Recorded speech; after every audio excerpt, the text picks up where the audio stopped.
My name is Jennifer Sterling Campbell, and I'm now offering a free 20-minute one-on-one session exclusively for my newsletter subscribers. Sign up at overcomedepressionpodcast.com and quick start your healing journey today. If you are depressed, but you aren't getting enough sleep, that could be one of the biggest problems. And you may be saying, but I can't sleep, or I don't have enough time, or my body just won't go to sleep at night. Well, we have some solutions in this podcast for you.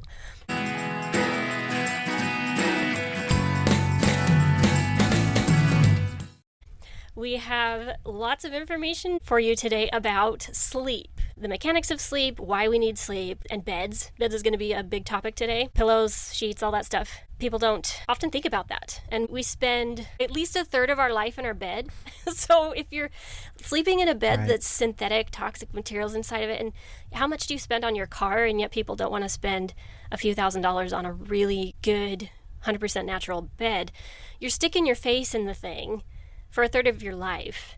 If you cannot do anything else, buy a 100% organic, either cotton or natural latex, natural wool pillow. And we're talking 100%. There's a lot of advertisements out there that will say, oh, this is organic, but it's usually only a part.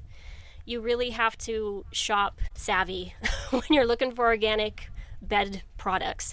So if you were going to do one thing, spend $120 and get yourself a really good, clean pillow with a clean organic cover on it. Organic Living Arizona, Gerard, is fantastic. If you want to support a small business, he only carries 2 beds right now. And when I talked to him, I was interested in buying an organic bed for me. And at the time, I had a king-sized bed, and we'd replaced it with 2 twins because the king size was so uncomfortable. I'd inherited the Sleep Number bed when Sleep Number was like air. It was horrible. It was just the worst bed. I'd wake up sore every day. So I got these 2 hand-me-down twin mattresses, and if you didn't know, 2 twins is the same size as a king, so we just had to put them together on the platform, and we had a king-size bed out of 2 twins. Well, I had saved enough money that I could buy 1 twin organic mattress. I was really excited, and I went to Gerard and was doing some research and asking him some questions, and he goes, I carry the only 2 100% organic beds available. And I'm thinking, oh no. No, I've heard of lots of organic beds. There's lots of companies that sell organic beds. He must be just trying to sell me his bed. Is he really being honest? I had a day where I was on the fire line, on wildland fire, and there's a lot of hurry up and wait in that job.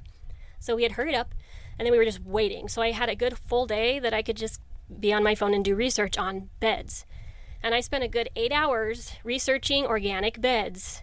Sure enough, he was right. He sold the only 2 100% organic beds. Most of them are just organic for like an inch. They're not 100%. And so if you're going to spend the high ticket item price on a bed, because there's a lot of organic companies out there that'll try to sell you their clean beds, the only 2 really clean beds are Savvy Rest and Green Harvest that I am aware of. And he carries those 2 beds. He also sells all the pillows and the sheets. I got my organic sheet set from Boll & Branch. They're very reasonably priced. In addition to the pillow and the pillowcase, I would also get wool waterproof pads that cover the mattress because it will seal in a lot of those chemicals. It's designed to do that. So you can get that from Organic Living Arizona as well.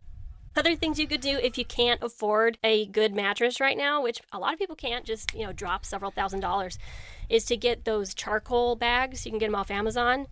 Keep them in your room and it'll absorb some of those toxins. You take them outside, let the sun air them out every couple months and bring them back in. A lot of people think that your bed is going to off-gas and then you're good. That is not the case with beds because most beds, almost all of them, have memory foam in them now. And the older the bed gets, the more toxic, the more off-gassing the memory foam produces, which is different than maybe paint, for example. But it's Savvy Rest and Green Harvest are the 2 that I'm aware of that are completely clean. They're the only beds I would buy. Most of my beds, honestly, are hand-me-downs that are like really old and don't have any memory foam in them. But I do have those covers on every single one of my beds. And the twin that I did buy, it's on my son's bed now. But it's funny because when I was so excited, I finally got my organic bed, half of one anyway, for my king bed. Fate would have it that my sweet son, who's now 15, was maybe 5 at the time. He comes in the middle of the night, snuggles into my bed, and pees on it. I was so sad. Well, I'm glad. He's probably going to love this part of the podcast. Oh my gosh. I was like, are you kidding me? Couldn't you sleep on the other side of the bed? My fault for not getting a cover for it at that time, but yeah. Yeah, so word of advice, if you have little kids, make sure you have a cover, just to be safe. I was also going to toss this in there. I know some people have back issues. They have a 360 lounge chair. They go for a few $100s, but if you have back issues and you need to find someplace comfortable to sleep in, the 360s actually work for those of you that might have back issues. Look into something like that. Yeah, with your organic pillow, it could be really great. Right. No, there's so many solutions if you have trouble sleeping. And even if you feel like you're sleeping okay, these are improvements or goals that I would encourage you to consider investing in, just because over time, the chemicals in all of the things around us, but I would say especially your bed, do accumulate and affect us in negative ways, and can affect depression as well. I asked ChatGPT. I know, but I couldn't find an answer AI. online. Oh. I couldn't find it. I was like, how many chemicals are in our beds? I need a number, and I couldn't find it on Google. So I asked ChatGPT, and it said there anywhere from dozens to hundreds of chemicals, which was what I thought, depending on the materials used, how it was manufactured, et cetera, et cetera. There's quite a few chemicals in the modern bed. Natural beds, again, like natural materials, is you're going to have the cotton, the natural latex, and again, it's going to be very costly. But there's the cheap options that I've described, and then there's the I'm willing to invest in this or save for this so that I can better my future. And I'll throw this out there too. I realize a lot of these natural items are costly, but what value do you put on your health? Right. Your health is going to cost you a lot more, and your mentality, your day-to-day, even if, it's just not worth it to me. I think it pays off dividends. Like, we're talking thousands upon thousands upon thousands of dollars if you prioritize your health, despite it costing a little or a lot more in some cases. What are you willing? Preventive. What are you willing to do to make it happen? And I know there's some people listening, they're like, I don't have that kind of money. Well, God is good. God is amazing at finding solutions. Someone might offer you, or you'll get an inheritance, or just when you need something and you want it and God wants it for you too, he'll always provide a way. That's just been my experience. Yeah, my one friend is incredible with this. One time he needed new chairs. So he said a prayer, went on Craigslist, and boom. Yeah, there were it can new be that chairs. fast. And he just went and got them. I mean, it was like cheap. If you trust God and you pray. Again, now you have to realize when you pray to God and ask him for things, he's going to give you what you need, not necessarily what you want. Right.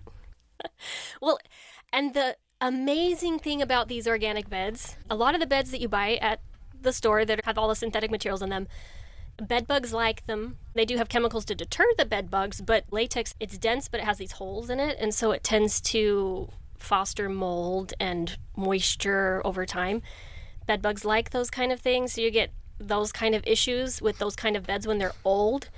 The completely organic beds, especially with the wool is a flame retardant, a natural flame retardant, and bed bugs don't like it. So you can have a really old organic bed. You can find someone who's given away a 20-year-old organic bed, and it can be pretty dang clean, like compared to getting a 20-year-old not organic bed.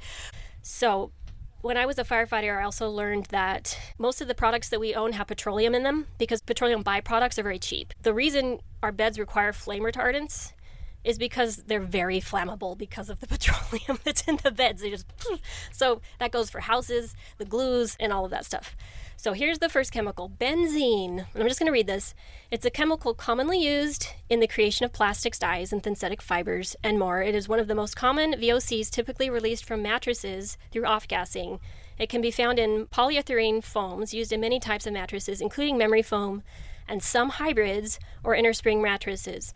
The CDC's guide to benzene says that it causes damage by preventing the cells from working as they are supposed to.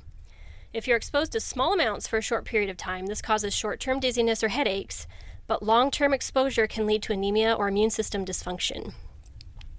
The second one is propylene oxide and TDI, or toluene diisocyanate or something, are chemicals used to create polyurethane foam and memory foam.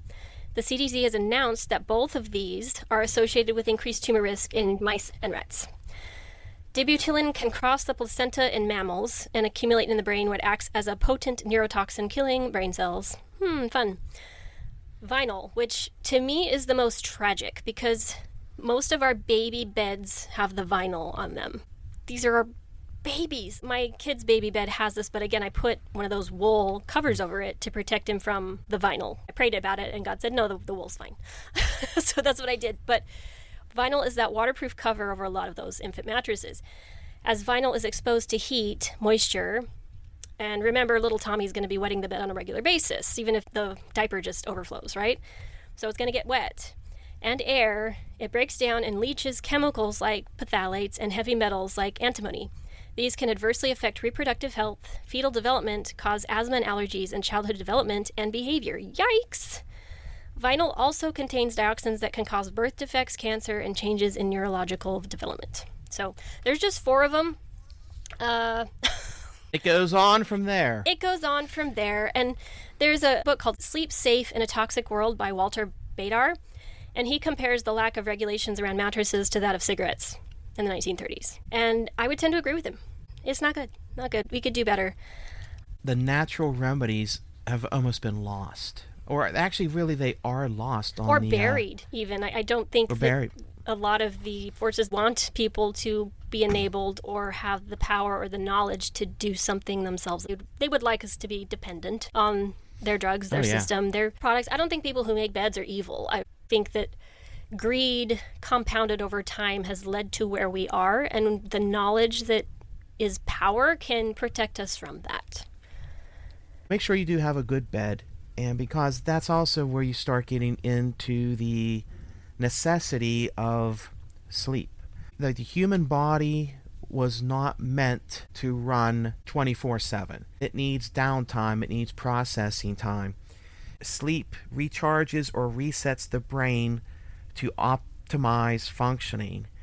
Sleep helps maintain cognitive skills such as attention, learning, and memory. Mm-hmm. And when you start having the lack of sleep, all those functions begin to be impaired. Well, impaired driving through drunk driving is almost dwarfed by those who are not sleeping enough and then driving. And I can attest to that. There's been times when I've almost had an accident because I wasn't getting enough sleep and I was sleep deprived. And also, I'm not a very nice person. I don't do coffee. I don't do stimulants. So sleep and my mental health go hand in hand. If I am not getting good sleep, I start to decline very quickly. My husband considers my sleep sacred. He gets really mad if I'm staying up late doing a podcast. Why aren't you in bed? Because he knows he's going to be paying for it later with my grouchiness. And it's true. I have a really hard time being happy and feel like I'm depressed when I'm sleep deprived. I don't handle it well. So mental health and sleep goes hand in hand for me. I have to get sleep. And women, ironically, they did all of these studies in the old days when they said 7 to 8 hours of sleep was good. Most of their study participants were male. And they're now finding out that women need quite a bit more sleep than men. On average, women need at least 8 to 9, sometimes more. Just the way our bodies are, the way they work. And if I get maybe about 7 hours of sleep at night, I like to get a 2-hour to 3-hour nap. So I thrive on about 9 hours. And I've noticed that. Either I got to get it at night or I got to get a nap during the day. And that's just me. Right. And sometimes you don't have a choice. When you don't have a choice, when you are in a place in your life where I have to get up at this time, I have to go to work, I get home at midnight, and then I do it all over again, and this is just where I'm at right now. And you're getting 3 to 4.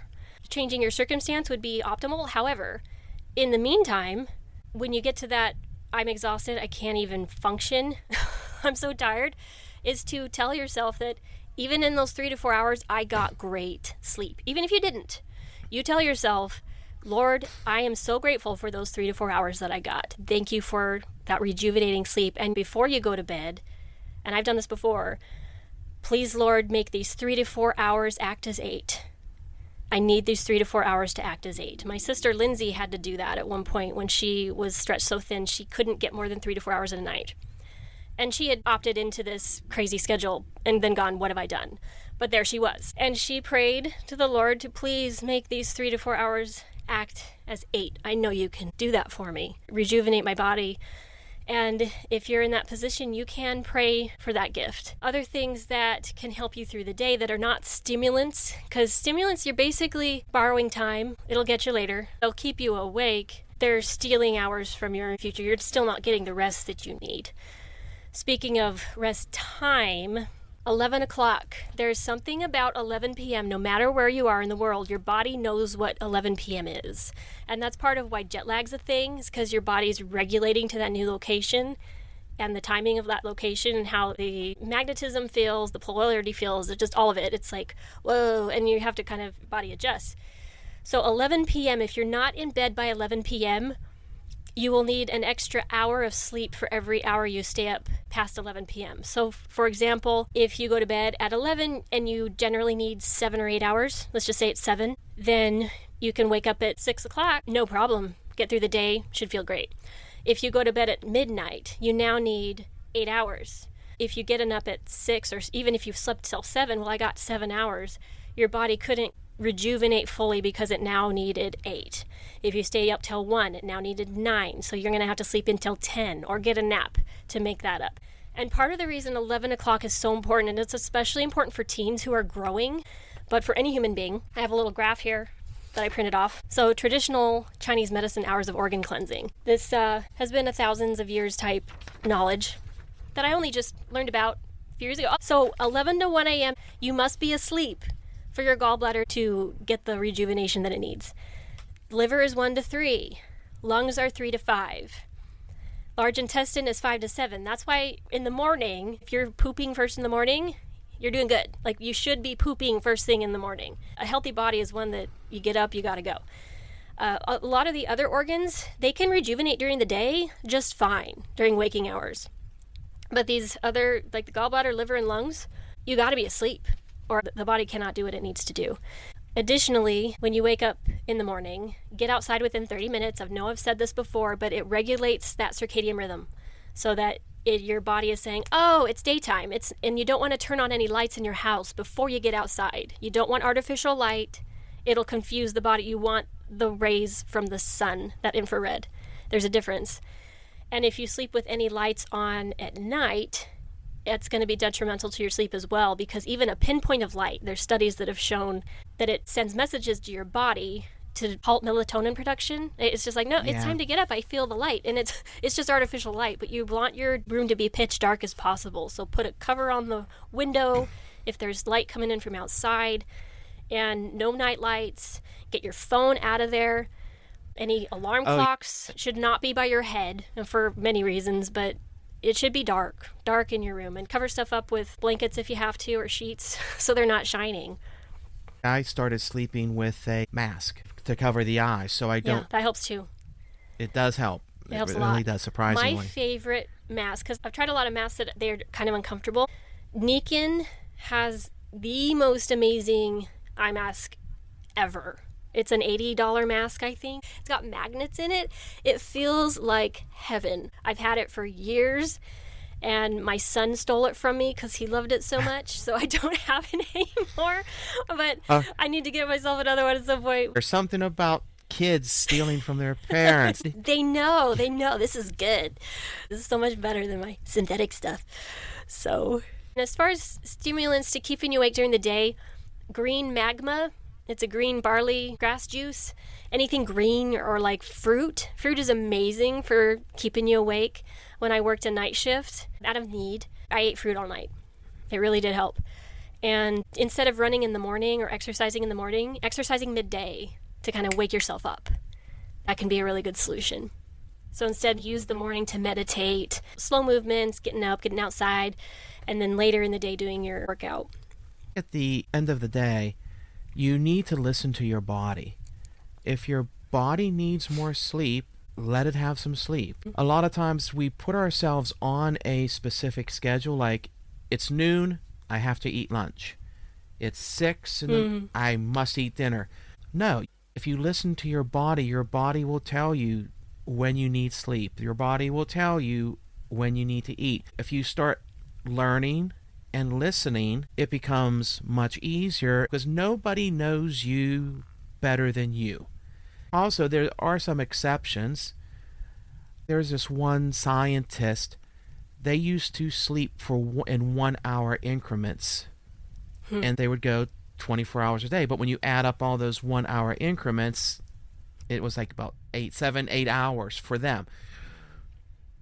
Deep sleep does, and for most people, is important if you're not dreaming legitimately. Some people say they don't dream, and then other people say, oh yeah, you do, you just don't remember. If you don't get to that deep sleep, is that REM or RAM? I can never remember. Whichever one it is, you're not fully rejuvenating. So if you're not able to get into that deep sleep, that could be why you're so tired, even if you're getting a lot of sleep. Because you have to be able to get into that deep sleep. If you're taking a nap during the day, interestingly enough, if you don't have time to take a very long nap, maybe you have 30 minutes, it's better for you to only sleep 15 to 20. Because if you get into that deep sleep, after about 20 minutes, you start going into the deep sleep, and then you wake up in the middle of your deep sleep from the alarm, then you're worse off than you were before. But that 15, 20-minute window is pretty good. However, if you have at least an hour and a half to take a nap, then you can take a nap that long. But if it's any less than an hour and a half, you're probably going to be waking yourself up in the middle of a deep sleep, and the naps don't end up being a power nap anymore. They end up being kind of a detriment to the rest of the day. So the timing of those can be kind of important. Yeah, and also when it comes to naps, some days are so stressful that your brain needs that extra time. It needs that extra nap to process events. So don't be afraid of that. Also, if you're rested up and you're taking care of yourself, you can probably do an 8-hour job in about 5. That's just how it usually works for me. If I'm tired, I end up floundering, having brain fog, not being able to think straight. Oh, walking into a room and going, why did I come in here? And wasting a lot of time. Whereas when you're alert and awake, you get a lot more done. Definitely. Projectors versus manifestors versus generators and manigens. That's something else that I can go through in a session with people where if you know kind of how you operate, it changes the way you prepare for sleep. If you're a manifestor or a projector, especially projector, you probably need a lot of downtime before sleep. If you work, and just work till you drop into the bed at the end of the night, you're probably not going to be able to fall asleep very well. You've got to take breaks during the day. You've got to take time before bed, at least an hour or two, to just read books, pray, chill. Probably not TV. TV can be very stimulating right before bed. The lights, you really don't want to be watching TV before bed. A lot of people do that, including my husband. Or computers. Stop it. Yeah, computers. Phones. There's apps you can get, like FLUX is one I use if I have to be using the computer at night working before bed, or checking. It can dim all of the blue light from your device. That helps a lot, but better not to use them. But, and long story short, projectors as a whole operate in this world a lot like manifestors in most cases because they see all the people around them. They're not a huge part or the portion of the population, about 20%. They see everyone around them working in the society we have where it's 8 to 5. If you're a kid, you just go all day and then homework until bed, all these activities. And they just aren't given the space or the ability to use their intuition to take care of themselves properly since the time they were children. And so they end up being adults who work themselves way too hard and end up having nervous breakdowns and depression and anxiety issues. And if that's you, you have to realize that your life purpose does not revolve around go, go, go. It's probably more along the lines of creating systems that allow things to get done very quickly that people like generators and manifestors aren't as good at creating because they don't have to, because they can just do the go, go, go thing. My type manifestor and generator, there does come a point where I have to listen. If there's a definite, huge stop now, and then I have to stop and take a rest. But I can go a pretty long time before that happens. But if I go past that stop now, and this is the same for projectors, manifestors, you start to fall apart. And it's bad and ugly, especially if you're not listening to that still small voice that's telling you it's time to rest, and you shame yourself into, no, I'd be lazy, or no, this has to get done, or whatever it is. Listen to it. On the other hand, if you're a generator, manifesting generator, it works very well for you to work and go and go and go till the end of the day and drop into bed and you sleep great. If you don't use up all that energy, it's like the opposite of a projector. You'll lay in bed with all this extra brain going crazy and can't settle down because you got too much energy that you didn't spend during the day. So knowing yourself, understanding how your body works, and any of the principles we talked about today can help with any of the types. But differences in how you live and lifestyle can affect one person differently than another. And knowing what that is can help tremendously. We're here talking about sleep, and it's actually mentioned in the Bible in a lot of places. One of them is in Daniel. When I heard the sound of his words, I fell on my face in deep sleep with my face to the ground. Another one from Matthew. When Joseph woke from sleep, he did as the angel of the Lord commanded him. Another one, the distress of sleeplessness and of nausea and colic are with the glutton, which comes from Sirach or Ecclesiastics. They're actually the same book, but they can be divided. So even the Bible talks about getting restful sleep, and sleep being important. Especially if you look at the book of Daniel, sleep is a major way God communicates with people. He uses that to connect, interact, and to give you different perspectives. And I can't tell you how many weird dreams I've had over the years. And I'll be like, where the heck did that come from? I have one.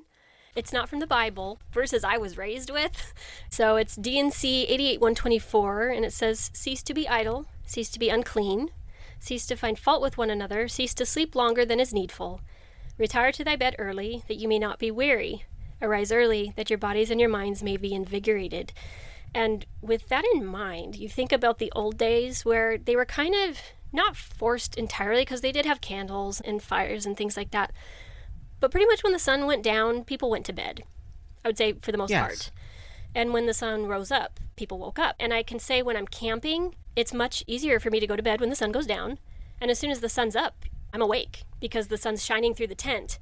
And that cycle of even winter time versus summertime, that's the natural way that God intended things to be. But now we have all this artificial light where we can manipulate that natural way of being. And oh my gosh, I struggle with that big time. I totally take advantage of nighttime lights to get work done when my kids go to bed. But I have found that the times in my life where I've prioritized getting up early and I'm able to go to bed early, I feel so good and I get so much more done.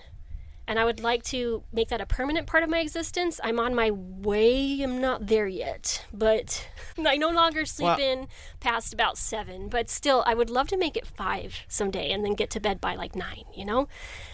Well, I tell you what, I'm the same way. Whenever we go camping, and I think a lot of it, too, is you're away from all the electronics and all the signals. So whenever I go camping, I can sleep 8-9 hours. So when I'm here at home, I usually average 6 hours, maybe 7 hours. That's a fairly typical sleep cycle for me.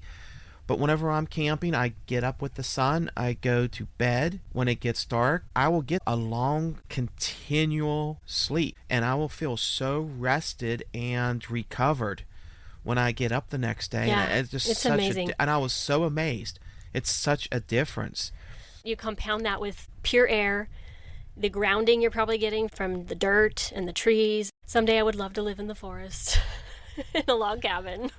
I would too. I've always told God that. I said, just put me in a log cabin in the middle of nowhere. I love nature, so what it can different. do. Sometimes nature therapy is a beautiful healing tool when you can make that a regular part of your life. The greatest gift I had was that I grew up on a farm. There's hundreds of acres of woodlands around. My father, he would get up at 5 a.m. And when he was up, everybody was up. And we would work outside all day. That's some of my best memories. When you go into electronics and the EMF signals, it's ridiculous. We can't get away from it in the city. I've started unplugging my internet at night. I put my phone on airplane mode. That's another thing that I would encourage everyone to do because it's less EMFs. The effects of EMF radiation from your alarm clock was used as a part of this study. It was part of the department. The study was able to prove that EMF radiation inhibits the body's ability to properly produce melatonin, which, as you probably know, is our body's hormone that regulates sleep. The reason this happens is that the pineal gland, where the melatonin is created, interprets the radiation as light and doesn't want to allow you to sleep. So the EMF radiation from something like your alarm clock, your phone, keep your phone as far away from you as you can. Don't use it as an alarm clock if you can. Like, really, get it out of your room. I can't stress that enough. And as the EMF is being absorbed into your body and your body's affected by it, there's symptoms such as headaches, skin irritation, fatigue, moodiness, memory problems, and it's actually a very extensive list. Those are just a few of them that EMFs are manifesting different problems in different people. And if you're waking up with any of these, you can't identify what it is, it might be the EMF radiation in your bedroom. And one of my goals someday is to build a house that literally has a Faraday cage around the bedrooms, like copper in the walls, so that I can sleep in a Faraday cage. Surprisingly, there is paint that you can buy that eliminates all signals. Really? What? It is expensive. Oh, that's okay. But tell me what it is. I forget. It's an EMF resistant paint, because I know this one guy, he lived in a city and he was having problems sleeping and acting, and he figured it was all the signals coming in. Mm-hmm. So he literally painted all the rooms in his house with this paint that repelled signals and the EMF. And it worked. And it worked. Yeah. Once he did that, he was able to sleep again. Did it affect the signals that he was able to receive? Did he have to go outside? He had a single hard line coming into his house, into the router. But his cell phone, he couldn't connect outside while he was inside the house. Yeah. That's and cool. He said, and it made I'm going to have to difference. research that, and we'll put that in the show notes. We'll okay. add a link to that. And there's other EMF Harmony is on my website under the support this website section. I do get a kickback from that if you want to support. If you don't want to support, just go to the website, emfharmony.com. I really do like their products. For computers, Defender Shield. That's a good thing to get for under your computer. The infrared sauna by Sunlighten is very low EMF, so that when you're getting in the sauna and you're opening yourself up in all your pores, that you're not inundated with extra EMFs. Like that was specifically made with that in mind. But again, just getting as many electronics out of your bedroom as possible while you're sleeping. Turn off the internet if you can. And just be aware of this. I know where I drive to and from work, there are a series of high voltage power lines that go right across the road. And when you're stuck in traffic, you can actually hear the crackle of the electricity being emitted from these things. Yeah, my sister called me. She asked me, how bad is it if one of those lines is by our house? We love this house. We want to buy it. I was like, don't buy it. Don't buy it. No. Do not buy a house by those. The big high voltage, they look like the steel. Or if you live by a phone tower, right by one of those. Cell phone towers. Those aren't the best to be by either. Yeah, if you suffer enough, it might be worth it to move. A consideration if you realize that that's going on. What else comes to mind is supplements that people take like melatonin or other supplements to help them sleep. My roommate in college, her dad took NyQuil every night to make him sleep, which is basically alcohol. I'm like, oh dear, like that's really awful. But being dependent on things like that because they're just so desperate to get to sleep and struggling in that way, and I get it.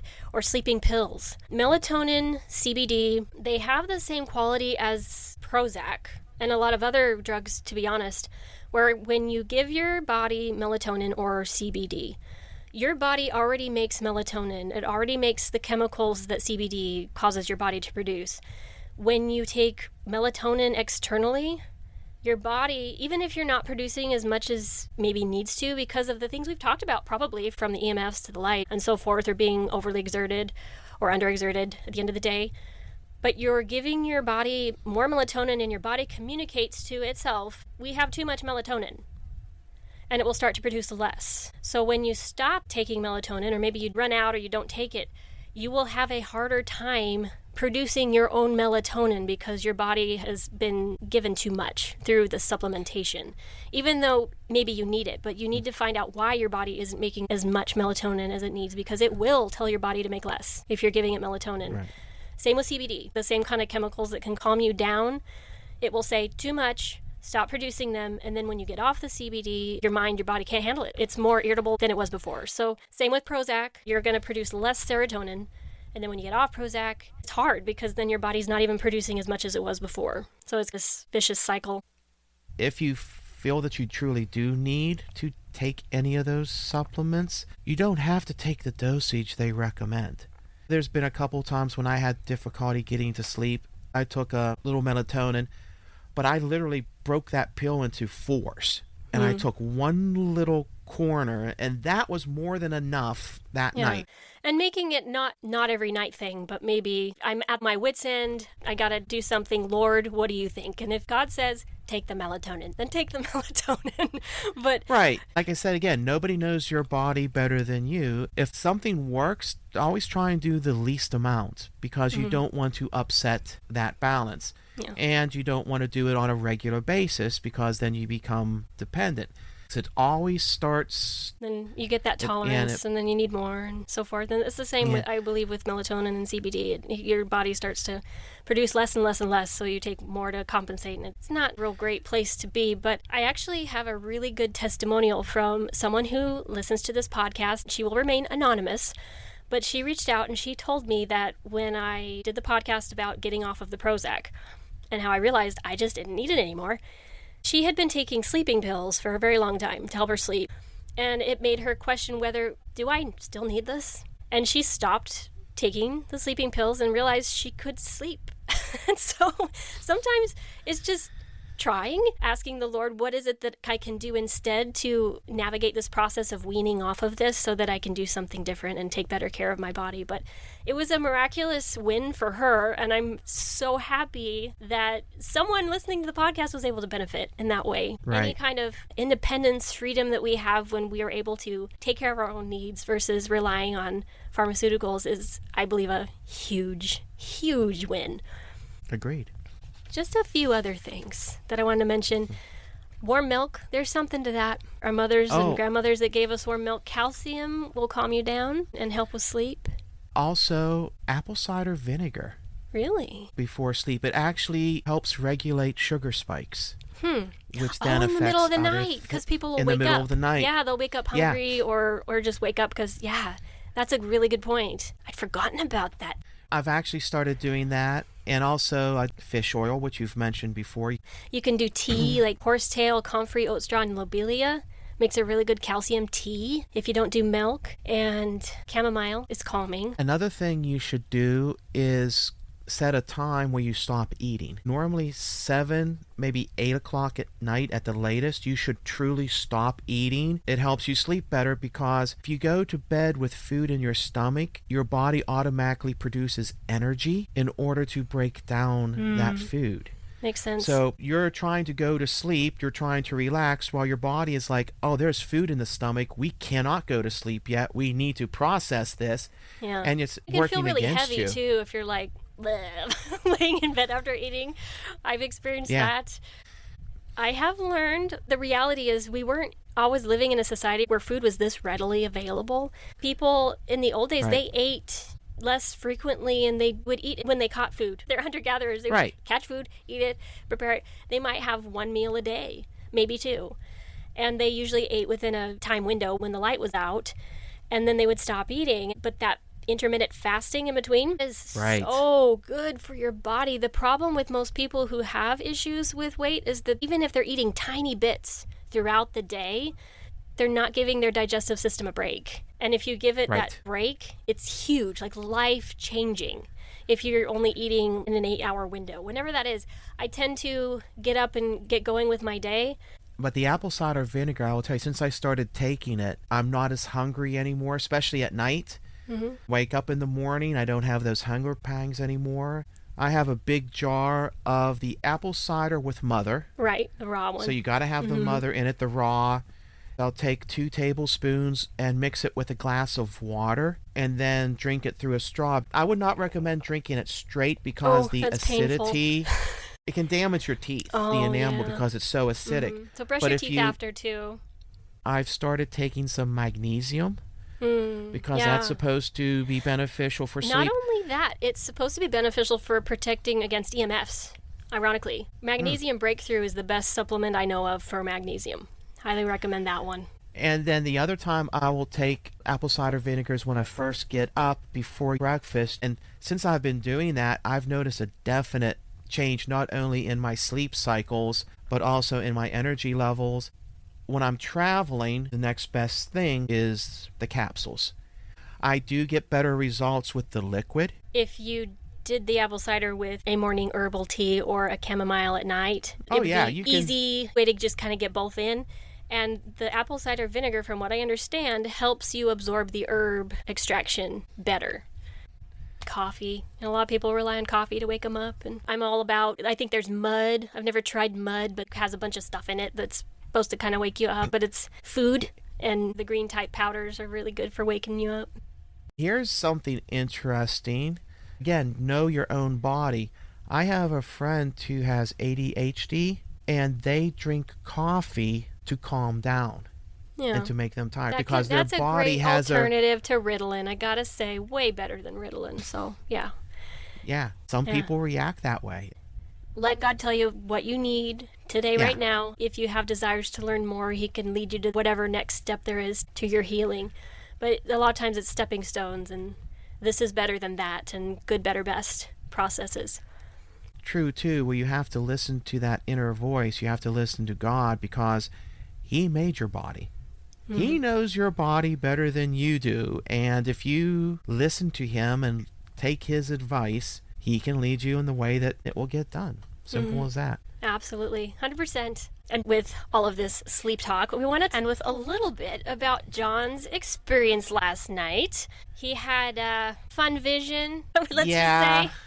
But go ahead, and because I haven't heard the full story. And we're telling you because we're asking for your prayers and support, in a nutshell. Right. It's very interesting. The way my gifts work is I do get visions, typically when I dream. Sometimes I'll have a waking dream, like a deja vu type moment. But more often than not, whenever I go to bed and I have a dream, God takes me elsewhere. Sometimes it can be a very straightforward vision. Sometimes it can be symbolic. What happened last night, again, just realize some of this is symbolic, but then towards the end it got to be a little bit more personal and direct. I've been having a lot of these dreams lately where I'm going around a warehouse and I'm going room to room and cleaning things out, getting rid of things that aren't needed. It feels like I'm doing a lot of prep work. So this vision started out with me walking through the town where I live, and as I was walking, people were occasionally coming up to me and smiling and saying hi. And as this was happening, I also had another individual walking behind me, and I instantly recognized him as my guardian angel. And he had a warm smile as he was listening and watching and also protecting me. Additionally, as I was walking, I began to notice other figures keeping their eyes on me and shadowing me, like they were taking mental notes of things.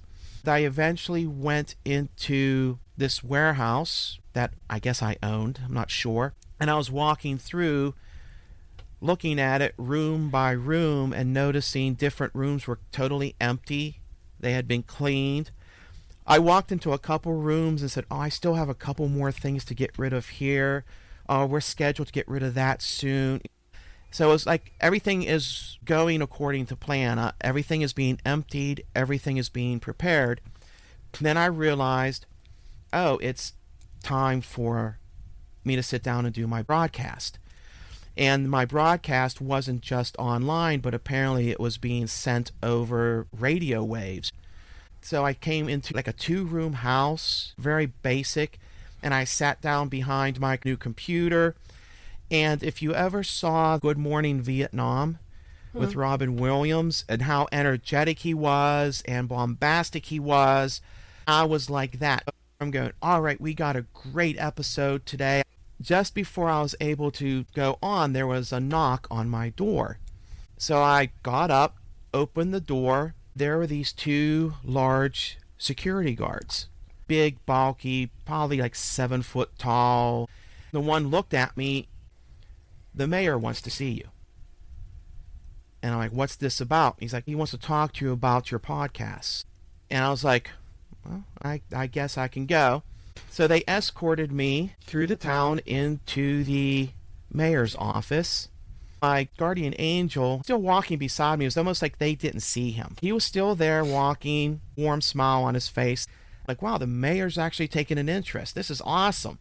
I also noticed as these big guards were escorting me, they were nervous. In fact, I felt like they were more intimidated by me. Eventually, they took me into this little side office. It had a little end table. I came in and sat down. The two guards came in, and they stood behind me a little bit. It took a few minutes, and then the mayor walked in. He looked like to be a man in his 50s, early 60s perhaps, but I immediately knew that it was Satan. He was taking the guise of an authority figure, and he looked at me with a kind of disgusted look, almost like tired, like, oh my gosh, we got to do this again. And he sat down across from me at the table, and he's like, John, we have a problem. And I said, okay, what's the issue? He's like, you're talking to too many people. You need to be quiet. You are disturbing this quiet little town that we've built. It's nice. It's peaceful. It's going along the way I want it to. Your broadcasts are interfering with that. You're causing ripples. People are starting to talk, causing problems. You know, we've had this discussion before. You're a pain as it is, and now you're doing this on top of it. It looked like he was frustrated, and I told him, I have a free will. I can talk. I can say whatever I want. You can't tell me just to be quiet. That's your problem. If what I'm saying doesn't fit, then that's on you. And he kind of sighed. He's like, look, first of all, you don't have the authorization to do what you're doing. What you're doing is against the law. I'm trying to be nice here. If you push this issue, first thing I'm going to do is I'm going to take all of your equipment. Next thing I'm going to do is put you in jail and lock you away. If that doesn't work, then I'm going to get serious, because I'm not going to have you keep doing this. Looked at him a minute, and I'm kind of chuckling to myself. It's like, what are you talking about? This is totally absurd. And I said, so you said I don't have the authorization? He's like, yeah, you have not gone through the proper channels. You're not allowed to do what you're doing. There were 3 pieces of paper laid out in front of him, apparently 3 podcasts that we had done that he was looking at and getting mad about. And at that moment, I had an infusion of knowledge. I reached into my back pocket and pulled out a folded up document that had just appeared. It was like a piece of paper, and it was glowing white. And I looked at it and smiled and said, oh, by the way, before I did all of this, I already received authorization. And I took the paper and I slapped it down on the desk in front of him, and it began to glow. And I said, I already have permission. You can't touch me. And he realized that he had an issue. Or evidence even. Or evidence, yeah, evidence to use against me. It's very ironic. I had a vision probably around February of last year. I was talking to a couple angels or saints, and they were telling me things that I was going to be doing. And one of them had taken a piece of paper and put it in my shirt pocket and said, you'll need that. It was the same paper that now, last night, I took out of my pocket and put down in front of him. That's cool. Satan reached down and put his finger on the paper, and as soon as he did that, there was like a flash of fury in his eyes. Then all of a sudden he sighed, got a very dejected, defeated look on his face, and he didn't even look up. He just raised his hand and waved it at me and says, get out. At which point, I woke up. And I also remember you telling me that you had received a calling from God, basically telling you that you were going to be speaking to lots and lots of people at some point in your life, and you're going, but I don't want to. And then we started doing this, and it kind of opened at least that beginning door for that to start happening. But this was way outside my comfort zone, but something that I felt like God was asking me to do, and that's why I'm doing it. I think it would really be awesome if anybody who's listening today was willing to pray for specifically the Overcome Depression podcast, John, and me and our families, so that we can continue to make this podcast available to you. There are certain things that we do need in order to continue that happening: our health, our finances, and our time, which we are guarding and doing our best to provide. But I think that there's forces at work that don't want this to happen. So we need prayer warriors who are willing to fortify those areas so that we can continue to be as smooth a process as possible. I would love that. It's pretty hard to scare me. So I think we're in good company here, and I think the people listening, a lot of good supporters out there, appreciate you. Thank you for being here every week and for supporting this. Thank you again, John. We are so happy to be doing this podcast. I know this is several months ahead of ourselves. We've got a lot in queue, but we just released number 30 this week. That's monumental, almost a third to 100. And we're getting a lot of really great support, a lot of downloads, a lot of great comments from you guys. If you haven't signed up for the newsletter yet, it's free. If you don't want to listen to an hour-long podcast, the newsletters are like 5 minutes of your time and give quick and easy supplemental tools and materials that will help you to overcome depression and have greater joy in your life. So I encourage you to sign up for that, and you'll get a free session with me. I've started doing that. Yeah, that's how Jennifer and I met, was through a session. It'll just allow us to scratch the surface, but give me a chance to thank you for being here and get some face-to-face with some of our followers as well, and a little bit of encouragement in an area that you need a boost. So that is my hope, that you will take advantage of that. Now that we have completed this podcast, so many fun things in store, and I hope you have a wonderful day ahead. This is the Overcome Depression podcast. I am Jennifer. And I'm John. We will see you next time.